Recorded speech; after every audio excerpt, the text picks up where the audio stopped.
Hello everybody, I'm Ray, welcome back. Welcome to all the new subscribers. This is very exciting. There are more and more people in this space, it's lovely. And I feel it's such a loving space. The energy is really quite wonderful. I can feel it. So thank you for that, thank you for being here. There have been some questions as well about whether I do one-to-one work or classes. I've been thinking about doing some meditations, guided meditations, possibly lives. So watch this space. I need to give it some thoughts. But yeah, today what I wanted to talk about was a little bit more on energy healing. I do want to talk about other topics around the path of awakening, but this came up yesterday, so I thought I'd share it. And it's a little bit more nuanced in how we can work with energy healing. And what I've said until now is it's very much about your presence, about engaging consciously with consciousness, whether that's physical, mental, emotional, whatever you're experiencing. Whatever life is showing you, essentially. But it can become much more nuanced, and I find that this is a result of consistently showing up, engaging consciously with consciousness. And what happens in that space, as you connect and you observe with curiosity, there is so much that happens in that space, and it's going to be unique to each of us. Okay, we're each having our unique experience. But what I find is that intuition really grows, develops in that space, because you're tuning in and you're observing and you're having that conversation. And that conversation is what you're feeling in the body, what you're feeling intuitively as you start to connect with and read that subtle energy. And so when you're sitting there, while you're focusing your mind, you're observing, it's not necessarily that your mind is blank. My mind is very rarely blank, I have to say. I have a very busy mind for many reasons, but and even with years of meditation practice, my mind is still quite busy, I have to say. But what comes up in that space is a knowing, okay? And depending on how you access and read the information and energy, you could be interpreting that information in images. You might have a clairaudience, like a voice that comes through, or just thoughts that pop in, or you start to make connections. There are dots that started to be joined, and that's through observation. And I've been doing this long enough that I've started to see the patterns. And it's something I connect to quite easily. And so the energy healing can become much more nuanced. And what you're learning in this space is to trust what you feel, what you know intuitively, to be able to discern the information that's coming through and what this means to you personally, okay? And it's not about what we think. The mind can come in and think lots of things and be very involved in stories and the ego and all of that. But as you're sitting there in presence, there's a space that's created that opens up. And within that space, you can access so much information that comes through intuitively. And as I say, it's very powerful, because the more that you do this, the more you practice, the more you can start to build trust in what you're feeling, build trust in what you're sensing intuitively. And this becomes an incredible guide, personal guide on your own path of awakening. And it's not just helpful in energy healing, in the healing part of our path. It's incredibly helpful in terms of understanding direction in life, what it is you wish to choose, what it is you wish to create, what you feel guided to. And the more you're connecting here you can have an understanding, rationally, this is what I'd like to do. But it's when you join the two, and there's a conversation that happens between the mind, the higher mind, your ability to think, as a word that's on the tip of my tongue, but you're using the power of your mind in a very intentional way, but you're allowing that to be balanced through what you're feeling intuitively, and the two together, it's the dream team, really. So yes, getting back to what I experienced yesterday. And again, it doesn't matter where you are on your path. This may resonate, you may already be doing this, or it's something for you to explore. And it's engaging with curiosity and seeing what comes up in that space. Okay? So this experience yesterday was working with my daughter, actually. And I've worked with my kids for quite some time. And as I've evolved in my awareness, it's changed the way that I work with them. And it's always very respectful. It's not intrusive. It's really observing their patterns, their reactions, and creating a space that's supportive, but also helping them understand their own experiences and how that relates to energy and their emotions, and so they don't end up like their mum in their 40s and older now, with much emotional baggage to unpack. But interestingly, this particular experience is to do with generational trauma.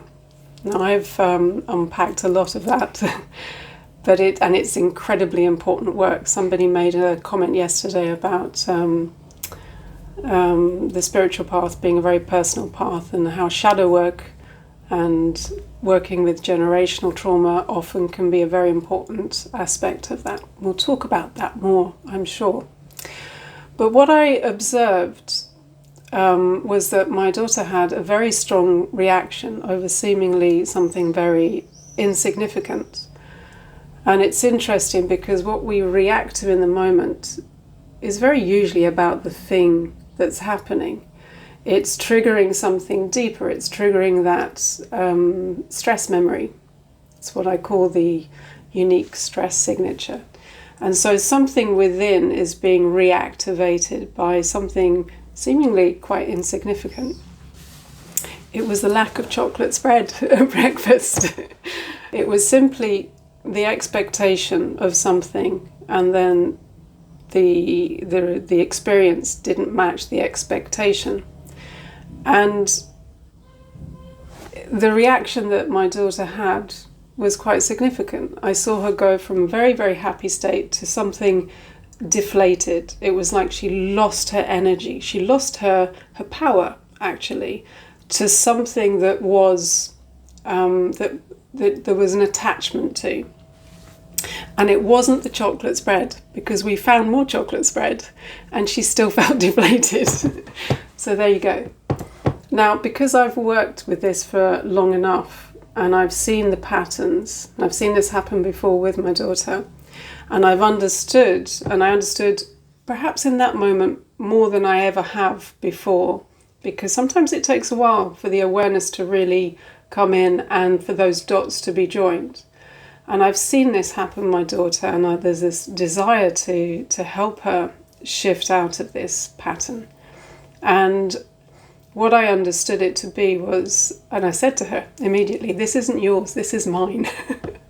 This is something you've inherited from me, and that I in turn had inherited from my mum, and she had inherited from my gran.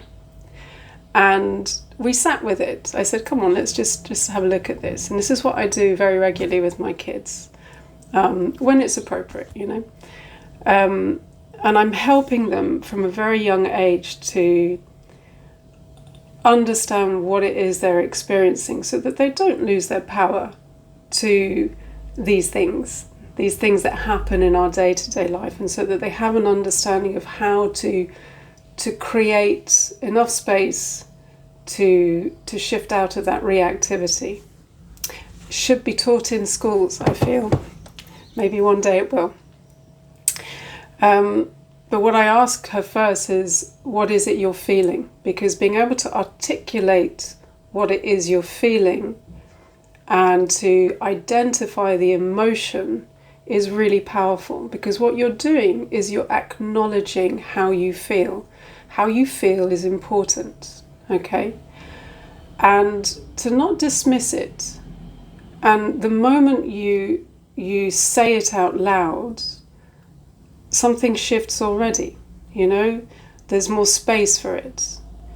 And the body can relax because you're not holding it in tight and just trying to push through, okay? And the other thing I ask my kids, and anybody I'm working with, this is very much part of the process, is, so what are you feeling? What is the emotion? And where do you feel it in your body? Okay? And once you can do that, then you bring your attention to that area of your body, and you're acknowledging what you're feeling, but you're also acknowledging yourself, and that's really important. You know, you're giving yourself the attention you deserve. You're acknowledging your worth. This is all part of this remembering the unconditional love and showing up in that frequency. It's very powerful. It shifts, it heals. It's amazing. And as I sat there with it, and again, we were sitting next to each other on the couch, my daughter starts to yawn immediately, and that for me is a good sign, because there's already a release happening, and she knows it too, and she starts laughing. And she says, "Look, Mum, I'm yawning." And there's a release happening, but through that sitting there and the acknowledgement and the curiosity, because we're shifting out of that, oh, I don't like this, or I feel, and she is learning to, she's already very intelligent emotionally, but she's learning to understand how to engage with what she's experiencing, not to be afraid of what she's feeling. Very important. And I understood, without going into too much detail, that this disappointment and attachment to something and then losing your power because it wasn't as you expected, it's that kind of, I can't be happy unless. Happiness comes from within, but often we attach to something and therefore we lose our power when it doesn't happen. Okay? I can feel so much energy at the moment. It's really, powerful. And I quickly, and I wasn't looking for the answer, the dots were joining all by themselves because of this intuition, this muscle that essentially that I've been building and reinforcing and nurturing for some years now. And it took me all the way back to my gran, who at the age of 14 suffered a really severe trauma that affected her for the rest of her life. She couldn't trust life from that moment forward, and she was never able to get the awareness that she needed to shift out of it, unfortunately. So she lost her ability to trust in the process of life, of what she could expect. It created enormous anxiety in her life. And at the same time, what she did with that, and I can only see this now with hindsight, the way that she dealt with this severe blow to her trust was to try and create safety by control and routine. And I saw very often that when things didn't work out, or when she didn't have access to what she needed, it would be very distressing for her. And there would be a lot of disappointment, because she placed her happiness from that moment on in something outside herself. Okay, she lost that connection to herself. She lost the trust very early on in life. And it's amazing how it had travelled down the ancestral line, in the form of a deep distrust in life, an attachment to something outside of ourselves. I will be happy if. And it sounds, I don't know how it sounds, but intuitively I felt, yes, that's it. And it's how we unpackage and unravel, and how we find clarity. And this is also important, I feel, on the path. It's not, needing to understand, although I do admit to being in that space quite often. But I check that, and it's like coming back in and trusting that what needs to come into awareness for each of us on our own personal path of awakening will come into awareness at the right time. There will be a joining of dots, these puzzle pieces falling into place. And perhaps it's not necessary when we're engaging consciously. It's our presence that is powerful. But that's what happens in the space that I create when I connect in that way in the present moment, and I'm engaging with curiosity. And I don't resist it. It's for me, it's incredibly helpful, empowering, and it's part of the healing journey. And I feel also, as I said at the beginning, it's learning to trust your inner knowing, your guidance, your inner guidance, because the path of awakening is pulling you out of that linear A to B, rational, this is how we get through life. You're learning to really trust what it is you're feeling. Often when the people around you might not be experiencing the same thing. And to trust your inner knowing takes a lot of courage at times, believe me. It's not always easy. But yeah, I thought I'd share that with you because it's something that will grow naturally as you connect this intuitive knowing. And sometimes you'll be able to join dots like that. And it's a very powerful part of the healing process. And yeah, for anybody, not just the kids, it's that awareness of what am I feeling? What is the emotion? And saying it out loud, your voice has power. And it's that courage to be with whatever is causing discomfort. And again, it's taking back your power, where I saw my daughter literally deflate in front of my eyes. That process of reconnecting was helping her take back her power. And yeah, very interesting experience. I thought I'd share that with you. Let me know what you think.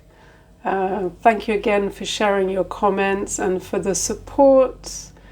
It's really lovely. So thank you again, and look forward to seeing you in the next post.